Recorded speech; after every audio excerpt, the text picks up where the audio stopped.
evening. You are watching the news from the Sultanate of Oman television. First, the headlines. Israeli forces conduct a raid in the West Bank as the U.S. Secretary of State warns against a major Israeli assault on the crowded Gaza city of Rafah. The United Nations calls on the international community to provide security guarantees for delivering assistance to Darfur to prevent a famine in the region. And preparations began for construction work of railway project linking Sultanate of Oman and United Arab Emirates.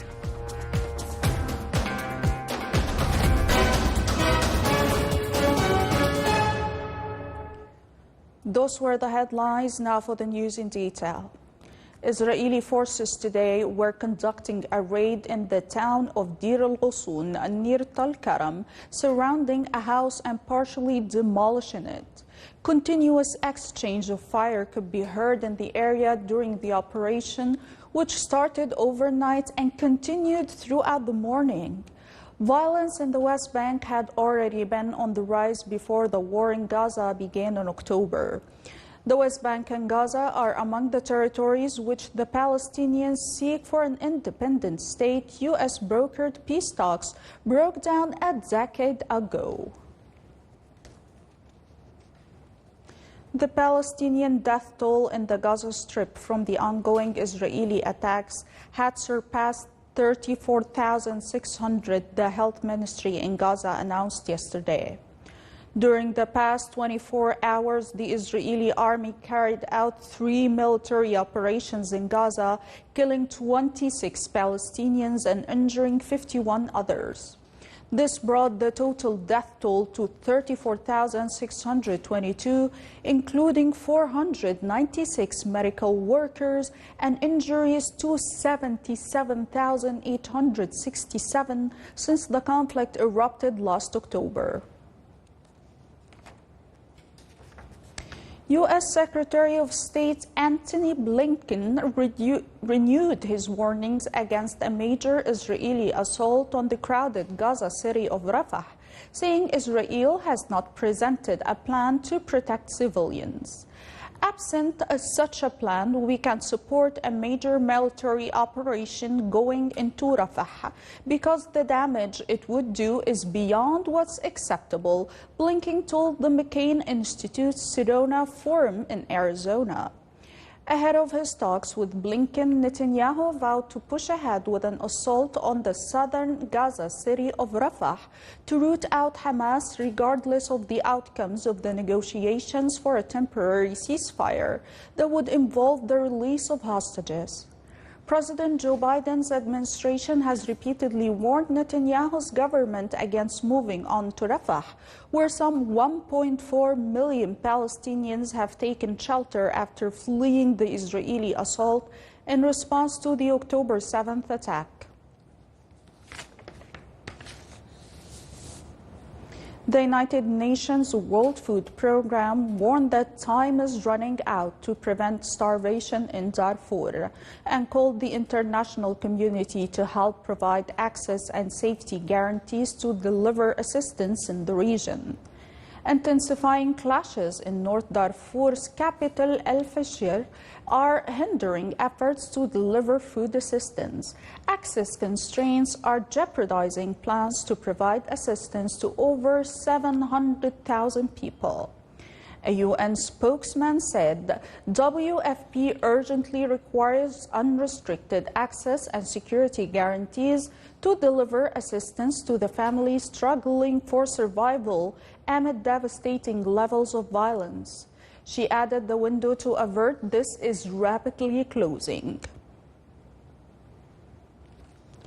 Russia launched an overnight drone attack on Ukraine's Kharkiv and Dnipro regions, injuring at least 6 people and hitting critical infrastructure, commercial and residential buildings. Some of the debris from these drones caused several fires in Kharkiv and wounded 4 people, according to Regional Governor Oleh Siyam Habuf. Meanwhile, the Russian Defense Ministry said today that its air defense forces shot down 4 U.S. produced long-range missiles over the Crimea Peninsula, weapons known as Army Tactical Missile Systems that Washington has shipped to Ukraine in recent weeks. Heavy rains in the southern Brazilian state of Rio Grande do Sul killed 39 people with another 68 still missing as record-breaking floods devastated cities and forced thousands to leave their homes. In several towns, streets essentially turned into rivers. With roads and bridges destroyed, the storm also triggered landslides and partial collapse of the dam structure, small hydroelectric power plant. In some cities, water levels were at their highest since records began nearly 150 years ago. Search and rescue efforts are underway in Luwu Regency in Indonesia's South Sulawesi province after floods hit the area and killed 14 people. A video from Indonesia's National Search and Rescue Agency showed the extent of the flooding triggered by heavy rain and rescuers evacuating survivors in rubber boats.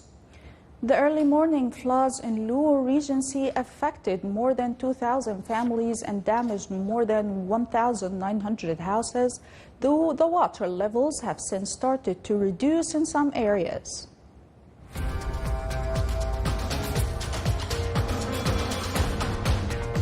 Still to come on News Bulletin. With various activities and exciting events in the Buremi Carnival is launched in Al Buremi Public Park.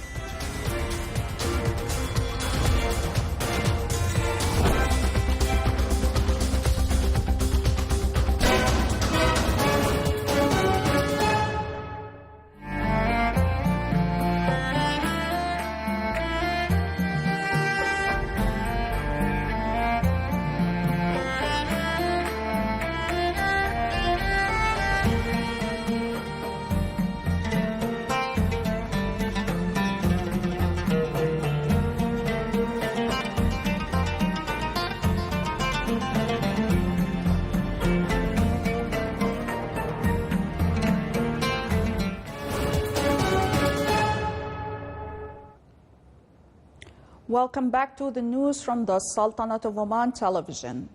Asiyat Group confirmed the start of preparations to begin the construction work for the railway project linking the Sultanate of Oman and the United Arab Emirates. Engineer Abdulrahman bin Salim Al-Hatmi, CEO of Asiyat Group, explained that the design of the railway network was created using innovative engineering solutions to deal with the terrain and climate conditions and will include 2 tunnels with a length of 2.5 kilometers and 36 bridges, some of which reach a height of 34 meters. Al-Hatimi stated that the project includes 2 passenger stations in Sohar and Al Ain, as well as freight stations in Sohar, Al Buremi and Al Ain, noting that the train will cross the distance between Sohar and Abu Dhabi in 100 minutes. The total value of real estate trading in the Sultanate of Oman at the end of March amounted to 587,500,000 Omani riyals, recording a decrease by 19.5% compared to the same period in the year 2023, which amounted to 730,100,000 Omani riyals. Statistics issued by the National Center for Statistics and Information indicated that the fees collected for all legal transactions amounted to 16,500,000 Omani riyals. The 7th edition of the Theatre Festival in the University of Technology and Applied Sciences was concluded. 8 theater shows competed in the 5-day event. We have more details on the following report. The 7th edition of Theatre Festival of the University of Technology and Applied Sciences included 8 shows discussing various issues. The audiences were amazed with the high levels of the presented plays, where Salala branch show won the first place. I'm so happy. As you can see, I'm speechless actually, because this is my first time being such a huge stage, and Alhamdulillah, we won the best strip, and I'm so happy. Also, all my friends are happy. As I said, I'm speechless. I can't speak anymore.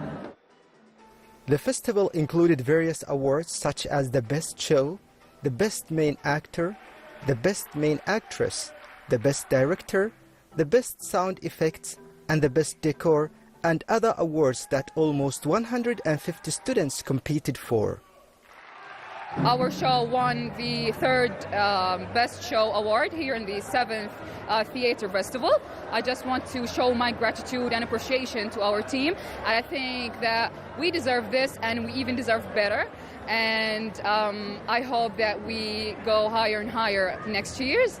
And I have a lot of hope in our university, and I'm just so happy to be part of this thing. Theatre activity in general is witnessing a good attention and movement in the Sultanate of Oman's higher education institutions, as it is considered as the core where all those theatre talents begin to discover their skills in this art. The 7th edition of the Theatre Festival of University of Technology and Applied Sciences here in Sur branch was very competitive. 8 teams competed over the last 4 days, displaying high levels of readiness and preparations. Sultan bin Saif al-Sara'i from University of Technology and Applied Sciences, Wilaya of Sur. A symposium was held in the Wilaya of Al-Hamra, aims to educate on family matters, including premarital screening. We have more details in the following report. Under the theme, Towards a More Informed Society, the Happy Family Symposium was held in the Wilaya of Al-Hamra in the Ad-Dakhiliya Governorate. The seminar aimed to educate community members on family matters, including the importance of premarital screening. It was a really very good symposium. They discuss about happy family, and the good that they discuss about premarital planning for marriage from different aspects, like socially, medically, and as well from the legal side, which is covering all aspects. The event also introduced the National Program for Marriage Guidance and its significance in ensuring family stability. Today I just discussed regarding important topic, which is about the inherited blood disorder, which is very common in our country, and people need to increase their awareness about this type of disease. And the main things was to inform them about premarital testing and how it will help in preventing such disease. The symposium aimed to promote awareness of family issues and encourage community members to take necessary measures to safeguard their family's well-being. صالح بن خلفان الرحبي, ولاية of Al-Hamra, Ad-Dakhiliya Governorate. The activities of Buraymi Carnival are launched in the Governorate of Al Buraymi Public Park. The carnival is organized by the Office of Al Buraymi Governor, and it will continue until the 7th of May. The carnival will include a number of entertainment events and cultural activities, in addition to theater performances, heritage village, as well as a section for productive families and games for children to enjoy. This is the Sultanate of Oman television. Before we end tonight's news bulletin, here are the main points once again. Israeli forces conduct a raid in the West Bank as the U.S. Secretary of State warns against a major Israeli assault on the crowded Gaza city of Rafah. The United Nations calls on the international community to provide security guarantees for delivering assistance to Darfur to prevent a famine in the region. And preparations began for construction work of railway project linking the Sultanate of Oman and the United Arab Emirates. With that, we come to the end of tonight's news bulletin from all of us here at the newsroom and the studios. Thank you for watching and have a good night.